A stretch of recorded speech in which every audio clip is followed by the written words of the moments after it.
لله رب العالمين والعاقبة للمتقين والصلاة والسلام على سيد الأنبياء والمرسلين وعلى آله وصحبه أجمعين.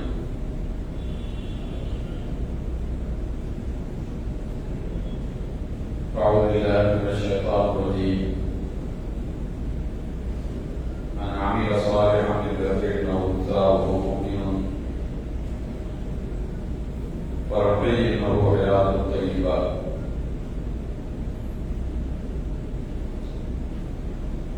وقال رسول الله صلى الله عليه وسلم خير متاع الدنيا المرأة الصالحة. صدق الله العلي العظيم وصدق رسوله النبي الكريم.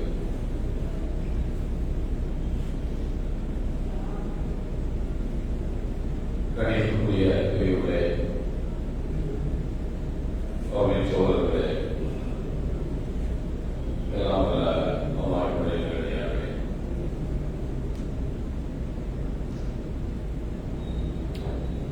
அல்லாஹ்வுடைய உன்னதமான இஸ்லாம் என்ற இந்த மார்க்கம்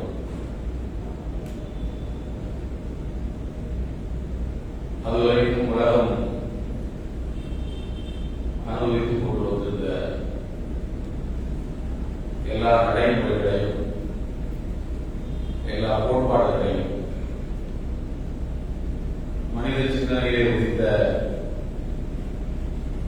எல்லா வழிமுறைகளையும் தலைகீழாக புரட்டி போட்ட ஒரு மார்க்கம். ஒரு மனிதனுடைய பொருளாதார பார்வைகள், சமூக சிந்தனைகளும், இறைவன் எப்படி ஒரு மனிதனை வாழ வேண்டும் என்று படித்தானோ கட்டளையிட்டானோ அதற்கு நேர் மாறான வகையிலேயே இயங்கிக் கொண்டிருந்த ஒரு காலகட்டத்தில் மனித சிந்தனைகளை தலைகீழாக புரட்டி போட்ட இஸ்லாமிய இந்த மார்க்கம் ஒரு காலகட்டம் வரைக்கும் அயலத்துக்கு ஒரு அறப்படையாக எல்லா விதமான அநீதிகளிலிருந்தும் மனித சமுதாயத்தை காப்பாற்றுகின்ற ஒரு கேடயமாக திகழ்ந்து வந்தது. அதன் பின்னர் ஒரு காலகட்டத்திலே இஸ்லாம் மிக தவறாக புரிந்து கொள்ளப்பட்ட ஒரு கோட்பாடாக மாறிவிட்டது. வேதனை என்னவென்றால், இஸ்லாத்தை ஏற்றுக்கொள்ளாதவர்கள் இதை தவறாக புரிந்து கொள்வது என்பது நாம் புரிந்து கொள்ளக்கூடிய ஒரு பிறகுதான். ஏனென்றால் எந்த மதத்தையுமே அதை ஏற்றுக்கொள்ளாதவர்கள் சரியாக புரிந்து கொள்ளவில்லை. இஸ்லாமியர்களே கிறிஸ்தவத்தை பற்றி நாம் தவறாக புரிந்து வைத்திருக்கலாம். அவர்களின் பார்வையில் சரி என்று நமக்கு தோன்றலாம். இதர கோட்பாடுகள் என்னென்னவோ மதங்கள் இருக்கின்றன. அவற்றையெல்லாம் நாம் நமக்கு இருக்கக்கூடிய வேறு ஏற்பாடுகளுக்கு மத்தியிலே தெரிந்து கொள்ள வேண்டிய ஒரு வாய்ப்பு நமக்கு கிடைப்பதில்லை. அப்படி வாய்ப்பு கிடைத்தாலும் அது நமக்கு தேவையில்லை என்று நாம் கருதி விலகிக் கொள்வோம். அதே போல இஸ்லாத்தை ஏற்றுக்கொள்ளாதவர்கள், இஸ்லாத்திலிருந்து தொலைவில் இருப்பவர்கள் இதை தவறாக புரிந்து கொள்வது ஆச்சரியப்படக்கூடிய விஷயம் அல்ல, யதார்த்தம் தான். ஆனால் சோதனை என்னவென்றால், முஸ்லிம்களை இதை தவறாக புரிந்து வைத்திருக்கிறோம். இஸ்லாம் பெண்களை எப்படி பார்க்கிறது, ஒரு பொருளாதாரத்தை எப்படி பார்க்கிறது, ஒரு நாட்டை எப்படி பார்க்கிறது என்பதை பற்றியெல்லாம் முஸ்லிம்களை இன்னும் தெரிந்து கொள்ள வேண்டிய பகுதிகள் அதில் ஏராளம் இருக்கின்றன. பிழையான பார்வைகள் இருக்கின்றன முஸ்லிம்கள். பேரறிஞர் முகமது ரஸாக் ரஹ்மத்துல்லாஹி அலைஹி அவர்கள் இதற்கு ஒரு விளக்கம் சொல்வார்கள். சரியான புரிதலை மக்கள் அந்த புரிதலை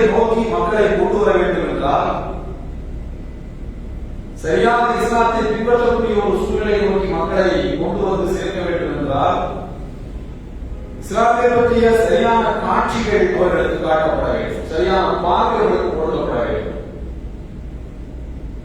உலக வரைபடம் ஒன்று இருந்தது. ஒரு மிகப்பெரிய விரிந்து வந்த பேப்பரிலே தாளிலே உலக வரைபடம் ஒன்று வரையப்பட்டிருந்தது. அதை 4ஆகவோ 8ஆகவோ 15ஆகவோ கிழித்து ஒருவருடைய கைகளிலே கொடுத்து இதனை மறுபடியும் அதே மாதிரி கிழிக்கப்படுவதற்கு முன்னர் எப்படி இருந்தது அதுபோல இதை ஒட்டி கொண்டு வா என்று சொன்னால் உலக வரைபடத்தை பற்றி தெரிந்தவனுக்கு தான் அதை கொள்ள முடியும். அமெரிக்கா எங்கே இருக்கிறது, ரஷ்யா எங்கே இருக்கிறது, இந்தியா எங்கே இருக்கிறது என்றெல்லாம் தெரிந்தவனுக்கு தான் அதை சரியாக ஒட்டி கொண்டு வந்து கொடுக்க முடியும். இல்லையா அமெரிக்கா இடத்தை கொண்டு போய் இந்தியாவை வைப்பான், இந்தியா இடத்தை கொண்டு போய் ரஷ்யாவை வைப்பான், ஐரோப்பிய நாடுகள் இருக்க வேண்டிய இடத்திலே கொண்டு போய் இந்தோனேஷியாவை கொண்டு போய் வைப்பான்.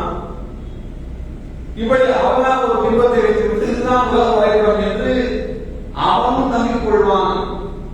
இந்த உலக வரைபடம் என்றால் என்னவென்று தெரியாத மக்களுக்கும் அதை காட்டி இதுதான் உலக வரைபடம் என்று சொன்னால் அவர்கள் நம்ப வேண்டிய இடத்துக்கு ஆளாகிறார்கள். அதே போலதான் இஸ்லாத்தை பற்றிய பார்வை, இஸ்லாத்தை பின்பற்றுவதற்கான ஒரு சூழல், இஸ்லாத்தை யார் சரியாக பின்பற்ற முடியும் என்றால் இஸ்லாத்தின் மீதான ஒரு பார்வை இருப்பவரால் மாத்திரம்தான் அதை பின்பற்ற முடியும் என்று சொல்லுவார்கள்.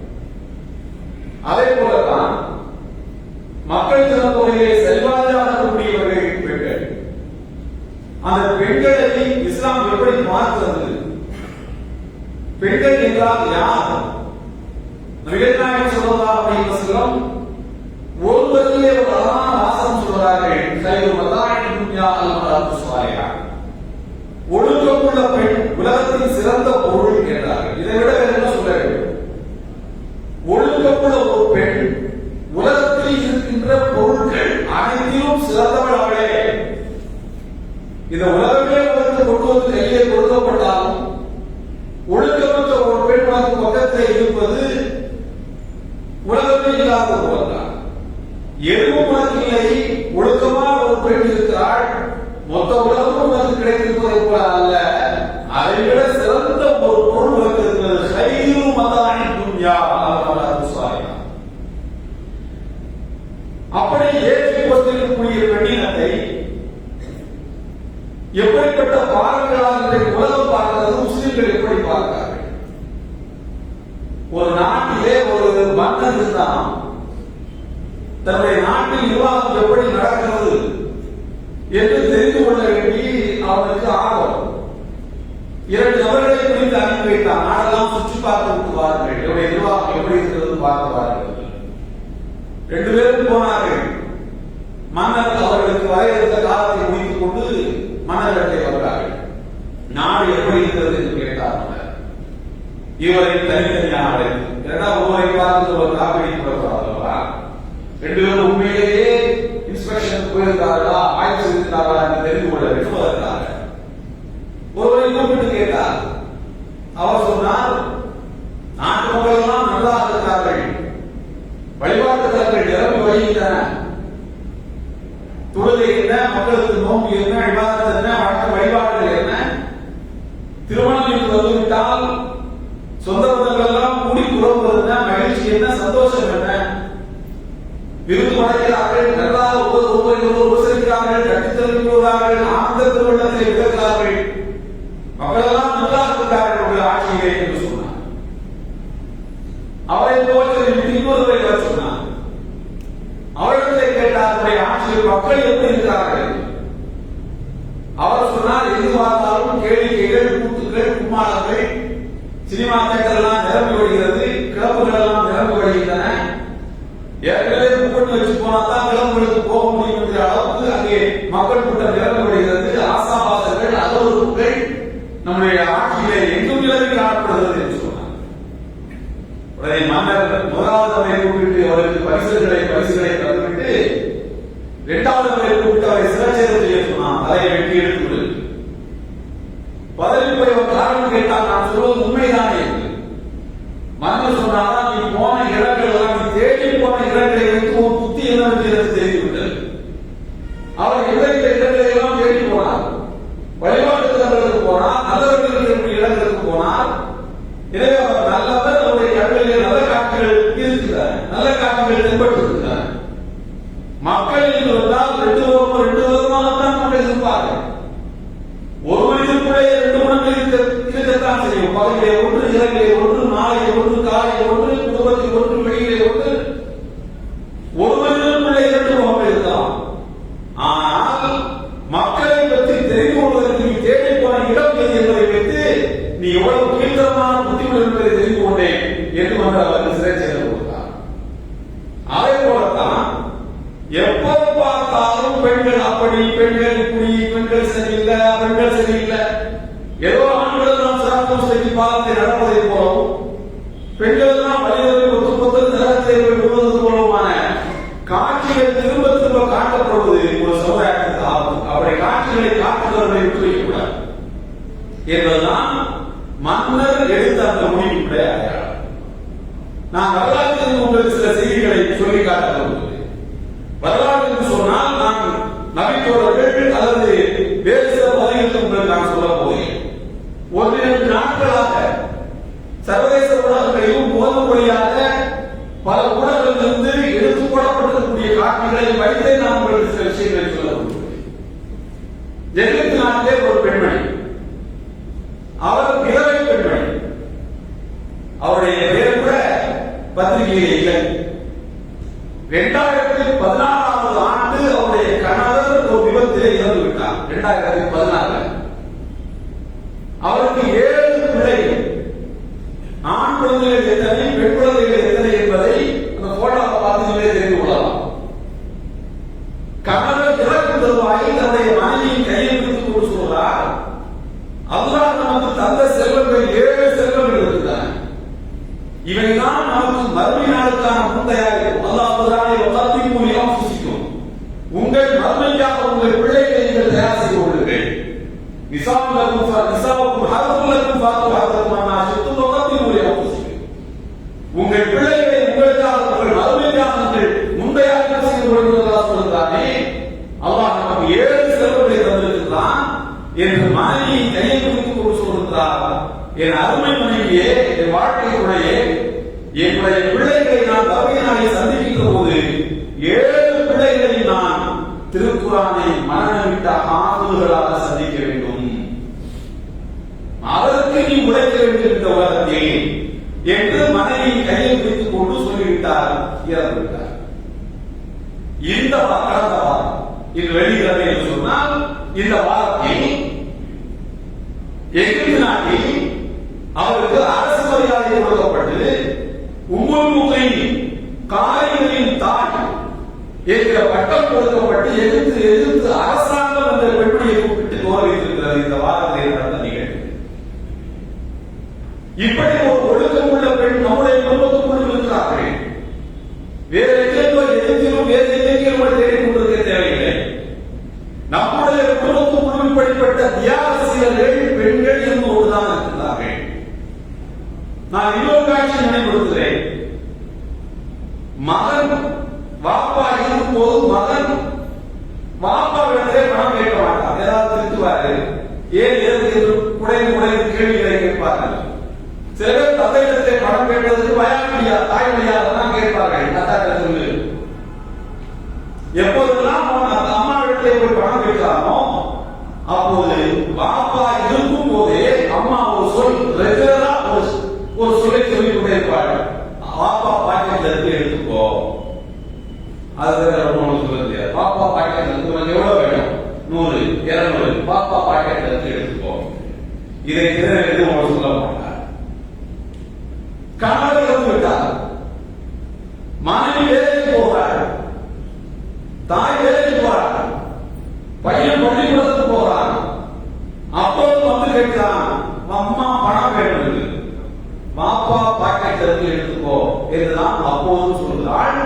அந்த பையன் சொல்றான், 8 வருடமாக எங்க அம்மா இதே வார்த்தை தான் சொல்லி கொடுக்கிறார், பாப்பா பாக்கெட்ல இருந்து எடுத்துக்கோ, பாப்பா பாக்கெட்ல இருந்து எடுத்துக்கோ.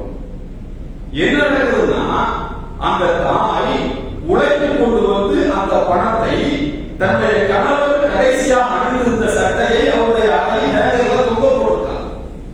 அவர் வழக்கமாக எந்த பாக்கெட்டிலே பணத்தை வைப்பாரோ அந்த பாக்கெட்ல தான் தினமும் சம்பளத்தை கொண்டு வந்து பாக்கெட்டில் வைப்பார். பையன் பணம் வைக்கும் போதும் அப்போதும் கணவன் இருக்கிறான், தகவல் உங்களுக்கு இருக்கிறான் என்பதை நீங்கள் மறந்து விடாதீர்கள். உங்களுக்கு நிலத்திருக்கின்ற உடையாளர் இன்றைக்கு வருவான், அவன் இல்லாவிட்டால் என்ன, அந்த 2 ரோலையும் நான் உங்களுக்கு பிழை பண்ணி கொடுப்பேன், நான் உங்களுக்கு அந்த தந்தை ஸ்தானத்தில் இருப்பேன் என்பதை நினைவுறுவதற்காக வேண்டி உழைத்து கொண்டு வந்து கொடுத்த பணத்தை இது என் உழைப்பல்ல ஒரு தகவலை கொலை என்பதை குறிக்கோள் என்று இறந்து போன கணவன் மீதும் பிள்ளைகளுக்கு மரியாதை வர வேண்டும், பெற்றோருக்கு தந்தைக்கு துவா செய்ய வேண்டுவதற்காக வேண்டிய அந்த தாய் தாம் உழைத்த பணத்தை கணவர் கடைசியாக அணிந்த சட்டை பாக்கெட்டில் வைத்துவிட்டு 8 வருடமாக என் தாய் இந்த பதைத்தான் சொல்லிக் கொண்டிருக்கிறார். பணம் கேட்டால் பாப்பா பாக்கெட்டில் எடுத்துக்கோ. இவர்கள் எந்த மாதிரியான பெண்கள் யோசித்து பாருங்கள். எந்த மாதிரியான குடும்பத்தை சமைப்பதற்கு இந்த பெண்கள் இந்த தியாகங்களை நாம் சுமந்து வாழ முன்வருகிறார்கள் என்பதை எண்ணி பாருங்கள். இப்படி அன்றாடம் நாம் வாழ்வதற்குள் நாம் வாழ்கிற ஊர்களுக்குள்ளே நாம் வாழ்கிற குடும்ப அமைப்புக்குள்ளே இப்படிப்பட்ட தியாகங்களாக இருக்கக்கூடிய பெண்கள் இருந்து கொண்டுதான் இருக்கிறார்கள். அவர்கள் இங்கே மாத்திரமல்ல, உலகத்துடைய எல்லா பகுதிகளிலும் இது போன்ற பெண்கள் இருந்து கொண்டுதான் இருக்கிறார்கள். அதேபோல் 40 காலங்களிலே நாம் பார்த்திருப்போம். ஹைதராபாத்தை சார்ந்த ஒரு முஸ்லிம் லேடி தான், ஒரு முஸ்லிம் பெண்மணி 1000 மைல்களுக்கு அப்பால் நார்த் இந்தியாவில் வேலை பார்த்துவிட்டு திடீரென்று அரசாங்கம் பள்ளி கோட்டையெல்லாம் நிறுத்திவிட்டது. நமக்கெல்லாம் தெரியும், பல்லாயிரக்கணக்கானவர்கள் நடந்து போனார்கள். நடந்து போய் மூச்சு வாங்கி செத்தனை எத்தனை பேர் என்று நீதிமன்றத்துக்கும் தெரியாது, அரசாங்கத்துக்கும் தெரியாது. அந்த கணக்கிலே கிடையாது சொல்லிவிட்டார்கள், கையெழுத்து விட்டார்கள். ஏனென்றால் கணக்கு கொடுத்தால் அவர்களுக்கு காம்பன்சேஷன் கொடுக்க வேண்டுமே. நடந்து வந்து செத்தவர்களுக்கு எதற்கு காம்பன்சேஷன்? நான் நிப்பாட்டினா அங்கே நின்று கொள்ள வேண்டும், நான் வசப்படனா ஏறிப்பா, நிப்பாட்டினா செத்து போ. ஏற்று நாங்கள் எண்ணி கொண்டு போது நடந்து வந்து செத்து போன காம்பன்சேஷன் கொடுக்க முடியாது, கணக்கை தெரியாத கையை வைத்து விட்டார்கள். அந்த நேரத்தில் வட இந்தியாவில் வேலை பார்த்துக் கொண்டிருந்ததுடைய மகன், நீ அங்கேயே இது மகனை வந்து விடாதே, நடந்து விடாதே, உனக்கு எதுவும் ஆய்விடக்கூடாதுன்னு சொல்லி இந்த அம்மா ஹைதராபாத்ல இருந்து டிவிஎஸ் 50ல ஹைதராபாத்ல இருந்து 1000 மைல்களில் இருந்து பயணப்பட்டு போய் தன்னுடைய மகனை ஏற்றிக் கொண்டு எத்தனை செக் போஸ்ட், எத்தனை பேரியர் தடுப்புகள் அனைத்தையும் தாண்டி அவ்வளவு காவலர்கள் பதில் சொல்லிக் கொண்டு வந்து அவர்களுடைய மகனை கொண்டு ஹைதராபாத்தை சேர்த்துக்கிறார் என்று சொன்னால் நாம் வாழ்ந்த காலத்தில் வாழ்ந்த பெண்கள் தான். இந்த வைரத்திலும் இந்த வைராக்கியம் இந்த மனோதியும் கொண்டவர்கள் தான் பெண்கள். அதை வெளிப்படுத்துவதற்கான காரணங்களும் அந்த உணர்வுகளை திருவிடுவதற்கான வாய்ப்புகளும் கிடைக்கின்ற போது எழுந்து வருவார்கள். அப்படிப்பட்ட பெண்களை தான் உலகத்தை இஸ்லாம் உருவாக்கி வைத்திருக்கின்றது. நயாஸ்தான் என்று சொல்லி ஆப்கானிஸ்தானிலே ஒருவர் இருக்கிறார். அவரையும் நான் படித்தேன் ஒரு 2-3 நாட்களுக்கு முன்னர். ஆப்கானிஸ்தானில் நயாஸ்தான் என்று அவருடைய பெயர். அவர் படிப்பதில்லாத ஒரு காமர், பள்ளிக்கூடத்தில் ஒரு ஒதுக்கி இல்லை. தன்னுடைய மகளை தினமும் சைக்கிளே உட்கார வைத்துக் கொண்டு 7 மைல்கள் தினமும் தன்னுடைய மகளை சைக்கிளே உட்கார வைத்துக் கொண்டு அவள் மெடிக்கல் காலேஜில் டாக்டராக வேண்டும், மருத்துவராக வேண்டும் என்று ஆசைப்படுகிறார். அவளை கொண்டு போய் காடுமலைகளை எல்லாம் தாண்டி கொண்டு போய் காலேஜை விட்டுவிட்டு கல்லூரியை விட்டுவிட்டு வகுப்பு முடிகிற வரைக்கும் 5 மணி நேரம் கல்லூரிக்கு வெளியே காத்திருந்து மறுபடி மகளை சைக்கிளை தூக்கி வைத்துக் கொண்டு தினமும் வீட்டிலே கொடுத்திருக்கிறார். இதற்கு பிறகுதான் அவர் உழைக்கின்ற வேலைக்கே போயிருக்கிறார். அதனுடைய மனைவி கூலி வேலைக்கு போய் குடும்பத்தை காப்பாற்றி இருக்கிறார். உங்களுக்கு எல்லாம் மலாலாவை காட்டுவார்கள், வீர பெண்மணி நம்ப சொல்வார்கள். மலாலாவை விட்டால் உலகத்திலே வாழ்ந்த முஸ்லிம் பெண்களுக்கு முன்னுதாரணமான பெண்மணி யாருமே கிடையாது, நம்ப வேண்டும் என்று சொல்வார்கள். 18 வயதிலே 19 அவார்டுகள் கொடுத்தார்கள். 18 வயது பூர்த்தி ஆவதற்கு முன்னாடி மலாலாவுக்கு இன்டர்நேஷனல் அவார்டு 19 அவார்டுகள். அவர்தான் முஸ்லிம் பெண்கள் முன்னுதாரணமாக கொள்ளப்பட வேண்டியவர்கள். ஏனென்றால் அவர்தான் இஸ்லாத்தை எதிர்த்து பேசுகிறார். அவள் விடுதலை பெண்மணி, வீர பெண்மணி என்று சொல்லி நமக்கு கொண்டு ரோஷம் கொடுக்கிறார்கள் மலாலாவை. இந்த நயாஸ்தானுடைய மகள் எந்த மீடியாவில் சொல்லி சமுதாயத்தை இந்த பெண்கள் இந்த சமுதாயத்துக்குள்ளே இருக்கிறார்கள்.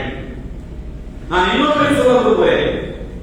சவுதி அரேபியாவிலே ஒரு செல்வந்தர் வீட்டு வேலைக்கு அவ்வப்போது வெளிநாடுகளில் இருந்து பிலிப்பைனி, இந்தோனேஷியா இது மாதிரியான நாடுகளில் இருந்துதான் குறைந்த சம்பளத்துக்கு வீட்டு வேலைக்கு பெண்கள் வருவார்கள். வறுமையின் காரணமாக அவர் அப்படி இந்தோனேஷியாவில் இருந்து ஒரு பெண்மணியை வீட்டு வேலைக்காக குறைத்து விடுவார்.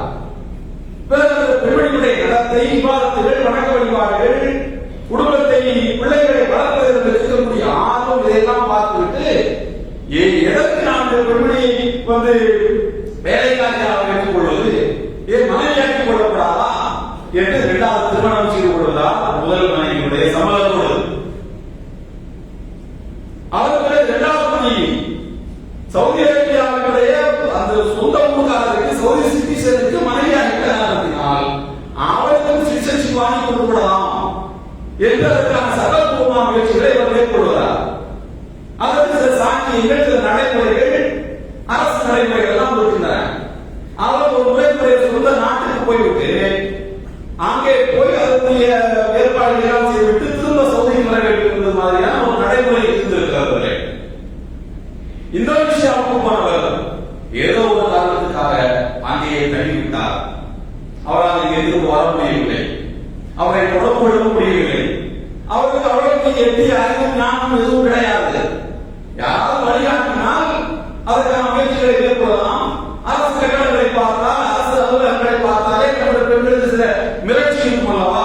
எதற்கு போலீஸ் ஸ்டேஷன், எதற்கு நீதிமன்றம், நாம நம்முடைய நினைக்கிற ஒரு சராசரி அப்பாவி பெண்மணி எந்த பெண்மையும் பண்ண தெரியவில்லை, யாருக்கு அதிகாரியை பார்ப்பதற்கு தெரியவில்லை. பேசாமல் இந்தோனேஷியாவில் இருந்துவிட்டார். ஒரு குறிப்பிட்ட காலத்துக்கு பிறகு, ஒரு 5-7 ஆண்டுகளுக்கு பிறகு அவரை தேடி 2 இளைஞர்கள் சவுதி நாட்டில் இருந்து வருகிறார்கள். அவருடைய போட்டோவை மாத்திரம் தான் கையில் வைத்திருக்கிறார்கள். 10 வருடத்துக்கு முன்னால் புகைப்படம் அழைத்து பிடிச்சு ஒரு மாதிரி எப்படியோ கண்டுபிடித்து அந்த கிராமத்துக்கு வந்து இந்த பெண்களை எங்கே இருக்கிறார்கள் போட்டோவை காட்டுகிறார்கள். எல்லோரும் ஒரு கரடுமுரடான சாலை வழியாக பயணம் செய்து போய் இங்கே போக அப்படி போக என்று காட்டுகிறார்கள். கடைசியாக ஊருடைய கடையில் இருக்கக்கூடிய ஒரு சின்ன தகர கொட்டகை கொண்ட ஒரு குடிசையை காட்டுகிறார்கள். இதுதான் இந்த அம்மாவுடைய வீடு. 2 பேரும் கார் போகிறாங்க. இந்த போட்டோவை பார்க்கிறார்கள், அந்த அம்மாவை பார்க்கிறார்கள். கட்டி பிடித்துக் கொண்டு 2 பசங்களும் அழுகிறார். அந்த தாய்களோட பார்த்து அழுகிறார். காரணம் இந்த 2 பசங்களையும் வளர்த்த அந்த அம்மா தான். இறந்து போன அரபு ஷேக்கினுடைய முதல் மனைவிக்கு பிறந்த பிள்ளைகள் கட்டி பிடித்துக் கொண்டு அழுகிறார்கள். இப்படி எல்லாம் விட்டு வந்துவிட்டீர்களே. 15 நாட்கள் அங்கே தங்குகிறார்கள். இனிமேல் நீங்கள் போன்ற தகவல் விஷயம் இருக்க வேண்டாம். எங்களுடைய தந்தையுடைய சொத்திலே உங்களுக்கு பங்கிருக்கிறது. நீங்க ஒரு மனைவி, நீங்க ஒரு மனைவி என்ற அடிப்படையில் கணவர் இறந்துட்டா, அவருக்கு பிள்ளை இருந்தா மனைவிக்கு 8/1 2 மனைவினா 8/1 ஆளுப்பாதையா பிரிச்சுக்கணும். எங்க அம்மாவுக்கு என்னவோ அதே ஹக்கு என்னுடைய அப்பாவுடைய சொத்திலிருந்து உங்களுக்கு உண்டு என்று சொல்லி சில மில்லியன் சவுதி ரியால்களை அவர்கள் கொண்டு வந்து அவருடைய அக்கௌண்ட் ஓபன் பண்ணி அம்மாவுடைய அக்கௌண்ட்டையும் போட்டுட்டே போறாங்க. 15 நாட்கள் சின்னம்மாவுடைய அரவணைப்பில் இருந்துவிட்டு திரும்ப சவுதிக்கு புறப்பட்டு போகிறார்கள். அதன் பிறகு அவருடைய அரபு ஷேக்குடைய முதல் மனைவியை இறந்து விட்டார். நம்ம அம்மா இறந்து போனாங்க, நம்மை வளர்த்த தாயாவது நாம் பராமரிக்கலாம், நம்முடைய தந்தைக்கு மிகவும் பிரியமானவர், நம்முடைய ஒழுக்கத்தினுடைய மார்க்க பற்றி நாட்கள் தான் நம்முடைய தந்தைகளை திருமணம் செய்து கொண்டார் என்று மறுபடியும் இந்தோனேஷியாவுக்கு வந்து நம்முடைய சின்னம்மாவை எப்படியாவது சவுதியை கூட்டிக் கொண்டு போய் விடுவோம், சிட்டிசன்ஷிப் வாங்கி கொடுத்து விடலாம், அதற்கு ஏற்பாடுகளை செய்து விடலாம் என்ற ஆர்வத்தில் மறுபடியும் இந்தோனேஷியாவுக்கு வருகிறார்கள். மறுபடியும் இந்தோனேஷியாவுக்கு இப்போது பழைய கூட்டு யாரிடத்தில் விசாரிக்க தேவையில்லை. நேரடியாக அந்த கிராமத்துக்கு சாலைகளை பயணம் செய்து கிராமத்துக்கு வந்து நம்முடைய தாய் ஒரு பெரிய மாளிகை இருப்பார், ஒரு மில்லியனுடைய மனைவி, ஒரு மில்லியனுடைய தாய், ஒரு நல்ல மாளிகை எதிர்பார்க்கிற எண்ணத்தோடு அந்த சாலைகளை பயணம் செய்து வந்து பார்த்தால் மறுபடியும் அந்த தாய் அதே தகர்ப்பு செய்திருக்கிறார். எதற்கு இந்த நிலைமை? கையிலே உங்களுக்கு பணம் இருக்கிறது, பல மில்லியன் சவுதி ரியால் உங்களுக்கு சொந்தம், உங்க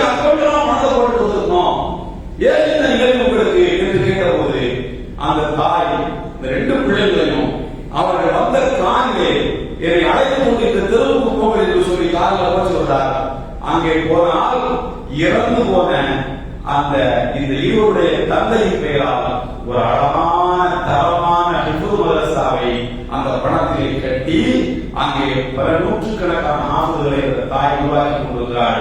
இன்னும் அவள் அந்த தகர விஷயத்தை பார்க்கிறார். என்னை நம்பி இவ்வளவு பணத்தை தந்தார்கள், நான் வாழ்வதற்கல்ல, நான் வாழ்க்கை தந்திருந்தாலும் அவருடைய மறுமை வாழ்க்கைக்கு அது பயன்படட்டும். என் மீது பாசம் பெற்றவருடைய ஒழுக்கத்தில் அக்கறை என்பதுதான் நாங்கள் கொடுத்தானே எனக்கு ஒருவருடைய ஒரு அந்தஸ்தை கொடுத்தார். என்னை அடிமையாக வேலைக்காரியாக வைத்திருக்கலாமே. என் ஒழுக்கத்துக்கு கிடைத்த பரிசல்லவா, என் மாற்றம் பற்றுக்கு கிடைத்த உயர்வு அல்லவா இது.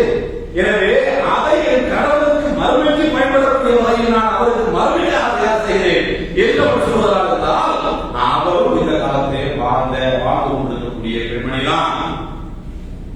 இப்படி எவ்வளவோ தியாக பெண்மணிகளுடைய குடும்பத்துக்குள் இருக்கிறார்கள். கணவன் 4 பெண் குழந்தைகளை 5 பெண் குழந்தைகளை விட்டு கணவன் இறந்து விடுவான். பூக்கட்டுகிற வேலைகள், சின்ன சின்ன வேலைகளை செய்து 4 பேரை ஒழுக்கமாக வளர்த்து ஊருக்கு தெரியாம அதை கல்யாணம் பண்ணி கொடுத்து ஒழுக்கமாக வாழ்கிற தாய்கள் இருக்கிற வரைக்கும் பெண்ணினத்தை கொச்சப்படுத்துகிறவனே அனுமதிக்கக்கூடாது. இந்த 4 பொம்பளை பேசுக்குள்ள அசிங்கமா போட்டா அவன் மொத்த பெண்ணினத்தை வெளிப்படுத்துவதா? கெட்டவர்களின் பாதைக்கு தான் கெட்டவர்கள் தெரிவார்கள். நல்லவர்களின் பாதைக்கு நல்லவர்கள் மாத்திரம் தான் தெரிய வேண்டும். வீதியை நடந்து செல்கிற போது ஒழுங்கினமான காட்சிகள் உங்கள் கண்களுக்கு படாத காட்சியின் பிழை இல்லை, உங்கள் கண்களின் பிழை. அது எப்படி உங்களுக்கு அசிங்கப்படும்? நாம ஒழுக்கமாக நம்ம ஒழுக்கமான காட்சி தான் படும். நபிகள் நாயகம் எந்த வாசிக்கிறார்கள்? அம்மா சொல்லிட்டேன், வெளியே போகும்போது நான் வாசிக்கிறார்கள், இறைவா அவங்களுக்கு காலத்தையும் வந்தார் அசிங்கமான காட்சிகளை கண்களுக்கு காட்டி விடாதே. அசிங்கமான காட்சிகள் திரும்ப திரும்ப நம்முடைய கண்களில் வருமானால் நம்முடைய மனங்களிலே பாதிப்பை ஏற்படுத்தும். நம்முடைய மனங்களிலே பாதிப்பை ஏற்படுத்த நம்முடைய ஒழுக்கத்தில் பாதிப்பை ஏற்படுத்தும். கெட்ட காட்சிகளை கண்களுக்கு காட்டி விடாதே இறைவாயுடைய இடத்தில் இருக்கிறார்கள். தேடி தேடி போய் கெட்ட காட்சிகளை பார்ப்பது என்ன கொடுமை? அது யார் யாரெல்லாம் எங்கே போவார்கள் என்று தீர்மானிக்கக்கூடிய அதிகாரம் எவருக்கு கிடையாது. அன்பு சோதரர்களை, தாய்மார்களை கொச்சப்படுத்துவதை விட்டு விடுங்கள். நம்முடைய குடும்பத்தை காப்பாற்றுகிற தூண்களாக அவர்கள் இருக்கிறார்கள். நாம் வந்த தூக்கி போட்டா எதை தூக்கி போடுவோம் திரும்ப வரும். எனவே கண்ணியமாக நம்முடைய குடும்பத்து பெண்களை உருவாக்க வேண்டிய கடமை நமக்கு. அந்த கடமை நாம் முதல்ல நாம பார்க்க வேண்டும். ஒரு தாய், ஒரு தந்தையாக, ஒரு சகோதரனாக இருவருடைய அரவணைக்கக்கூடிய பொறுப்பு நமக்கு இருக்கிறதா இல்லையா? எனவே இந்த உணர்வை பெறக்கூடிய சமுதாயமாக இந்த சமுதாயம் இருக்க வேண்டும். அப்போதுதான் நம்முடைய உடலின் சரிபாதி ஒழுங்காக இருக்கிறது அர்த்தம். இல்லை என்று சொன்னால் ஆண் வலது பக்கம் பெண் இடது பக்கம் என்றால், பெண் இயக்கம் என்றால் நமக்கு பக்கவாதம் சின்ன அர்த்தம். அந்த சமுதாயத்துக்கு 2 உறுப்பும் சீராக இயங்கினால்தான் உடல் ஒழுங்காக இருக்கிறது என்று பொருள். எனவே அந்த தியாகத்தை மதிக்கக்கூடியவர்களாக நாமும் நம்மை இருக்கின்றவர்களாக அவர்களும் இருக்கின்ற ஒரு சமுதாயமாக இந்த சமுதாயம் உருவாகுகிற போது இஸ்லாம் 8 கரைகளை காப்பாற்றப்பட்ட ஒரு மார்க்கமாக இருக்கும். இதை நோக்கி ஏவப்படுகிற அம்புகள் முனைவழிக்கு போகும். அதற்கு உழைக்கின்ற மக்களாக நாம் இருக்க வேண்டும். அஸ்ஸலாமு அலைக்கும் வரஹ்மத்துல்லாஹி வபரகாத்துஹு.